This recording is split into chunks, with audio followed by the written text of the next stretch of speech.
এক না দুই না, প্রায় 90,000 সরকারি স্কুল বন্ধ করা হয়েছে। হ্যাঁ, আপনি ঠিকই শুনেছেন, ভারতে প্রায় 90,000 সরকারি স্কুল বন্ধ করা হয়েছে। যেসব নকশা বা নাটক করে বলা হয়েছিল ভারতের শিক্ষা ব্যবস্থা উন্নত হবে, স্কুলগুলির উন্নয়ন হবে, প্রতিটি বাচ্চা শিক্ষার আলো পাবে, গ্রামে গ্রামে সদস্যরা প্রাইমারি স্কুল দিলেন, এই স্কুলগুলো উপহার দেওয়া হয়েছিল। আর এই উপহার দিতে দিতে কখন যে 90,000 স্কুল হত্যা করা হয়েছে তা আপনি টেরও পাননি। 2014-15 সালে ভারতে প্রায় 11,71,000 স্কুল ছিল, কিন্তু সেটা কমতে কমতে এখন 10,17,000-এ পৌঁছেছে, মানে প্রায় 90,000 সরকারি স্কুল বন্ধ করা হয়েছে। এই স্কুলগুলি বন্ধ করার তালিকায় 1 নম্বর রয়েছে মধ্যপ্রদেশ, এবং তাকে টক্কর দিতে যাচ্ছে উত্তরপ্রদেশ, ইয়ানি যোগী আদিত্যনাথ। উভয় রাজ্যেই বিজেপির শাসন, তাই উন্নয়নের গতি এতটা বেড়ে গেছে তাকে আর থামানো যাচ্ছে না। এখন একটা গান ট্রেনিংয়ে চলছে, আগার মোদি হে তো কুছ ভি মুমকিন হে।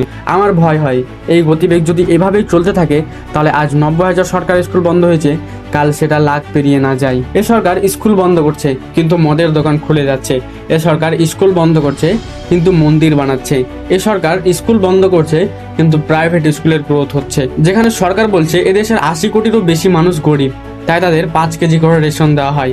এখন আপনি ভাবুন, যে দেশের 80 কোটির বেশি মানুষ গরিব, নিজের জীবন চালানোর জন্য সরকারের কাছ থেকে রেশন নিতে হচ্ছে, সে দেশের জনতার ছেলে মেয়েরা কোথায় পড়বে?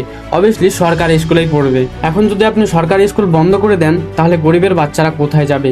অবভিয়াসলি গরিবের বাচ্চারা আর পড়বে না, আর পড়বে না মানে অশিক্ষিত থেকে যাবে। কিন্তু সরকার এটাই চাই, যাতে সরকারকে তারা আর প্রশ্ন না করে। তারপর কোটি কোটি টাকা খরচ করে বিজ্ঞাপন দেওয়া হবে মোদিজি বিশ্বের সব থেকে শক্তিশালী প্রধানমন্ত্রী। কিন্তু এই শক্তিশালী প্রধানমন্ত্রী থাকা সত্ত্বেও প্রায় 90,000 সরকারি স্কুলকে হত্যা করা হয়েছে। এটা কোনো গর্বের বিষয় নয়, এটা সরকারের লাঞ্ছনা ও একটা কলঙ্ক। শিক্ষা কোনো উপহার নয়, শিক্ষা প্রতিটি শিশুর অধিকার। তাই আজ যদি আপনি চুপ থাকেন তাহলে কাল হয়তো আপনার সন্তান স্কুল খুঁজে পাবে না। ভাবুন আর প্রশ্ন করুন, কারণ পরিবর্তন শুরু হয় একটা প্রশ্ন থেকেই।